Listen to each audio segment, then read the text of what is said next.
All right, let's dive into the world of thermochemistry. This is the science that asks a really simple question. Why do some chemical reactions get hot and others get seriously cold? It's the secret engine running in everything from those little hand warmers to massive rocket engines.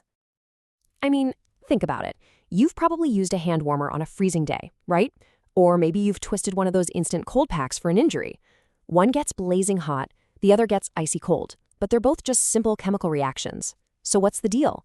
How is it possible that one reaction spits out a ton of heat while another one seems to just suck it right out of the air?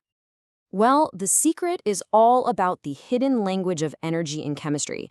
It all comes down to how energy is stored inside chemicals and, more importantly, how that energy moves around when things start reacting. And there's a whole branch of chemistry dedicated to this. It's called thermochemistry. You can think of it as the official rulebook for heat and chemical reactions. And it's going to give us the keys to understanding those hot and cold packs. So to actually get a handle on this energy, chemists use a concept that is absolutely central to this whole topic, and that word is enthalpy. Okay, so enthalpy, which we show with the letter H, is basically the total energy that's locked up inside a chemical system. But here's the catch. You can't actually measure the total amount directly. It's kind of impossible. But what we can do, and we can do it with incredible precision, is measure the change in enthalpy during a reaction. That's what that little triangle, the delta symbol, means. It just means change. So, how do we figure this out? Well, the formula is actually pretty straightforward. The change in enthalpy for any reaction is just the total enthalpy of the products, that's all the stuff you end up with, minus the total enthalpy of the reactants, all the stuff you started with. It's really just the finish line minus the starting line. Simple as that.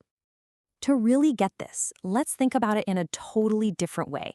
I want you to imagine that enthalpy is like the altitude or the energy level of a chemical. Some chemicals exist at a really high altitude, packed with energy, and others are way down in a low energy valley.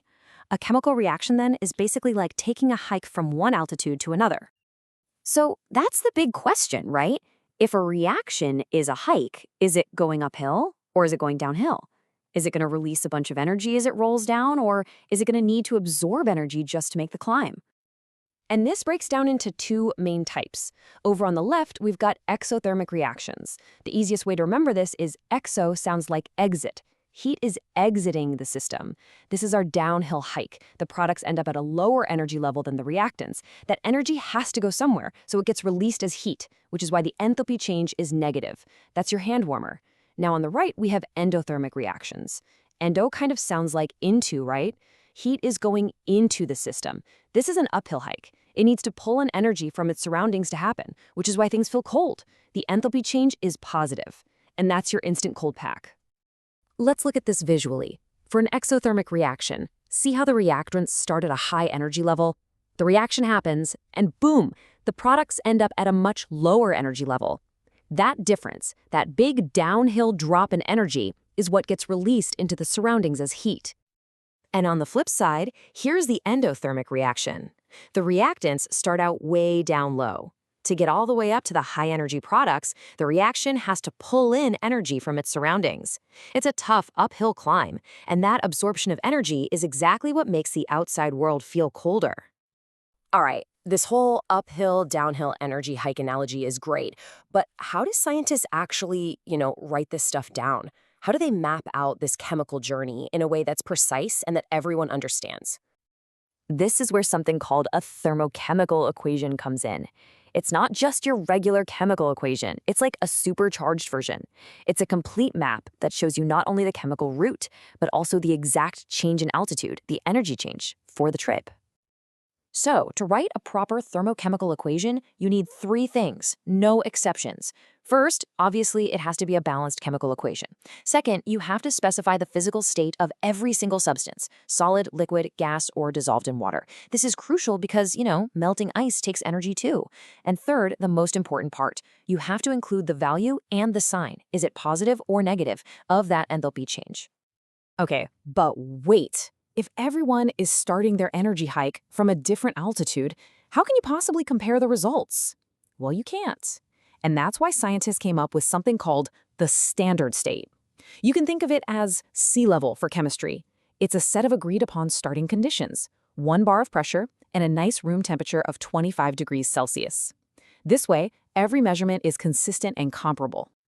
And all of this brings us to one of the most powerful and frankly elegant ideas in all of thermochemistry. It's a concept known as Hess's law. Hess's law is actually shockingly simple. It says that the total change in enthalpy for a reaction, that overall change in altitude, is always the same no matter how you get there. It doesn't matter if it happens in one giant leap or 100 tiny steps. The path doesn't matter. Let's go back to our hiking metaphor for the last time. Imagine you want to get from base camp A to the summit C. You could take a direct, super steep path straight to the top. Or you could take a longer, winding trail that stops at a scenic overlook B along the way. Hess's law tells us that the total change in altitude from A to C is exactly the same for both routes. The climb from A to B plus the climb from B to C will add up to the exact same total change as taking the direct path. So why does this even work? It's because enthalpy is what we call a state function. That's a fancy term for a property that only cares about the start and end points, not the journey in between.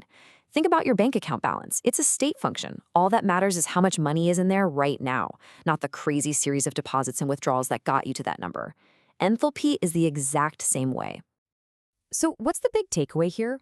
Thermochemistry teaches us that even though a chemical journey can seem really complex, the total energy change only ever depends on two things: where you start and where you finish.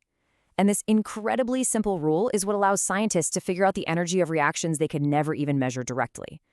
Which, leaves you with a final thought. If the path doesn't matter for energy, what other hidden shortcuts and connections might be out there in the chemical world, just waiting for us to find them?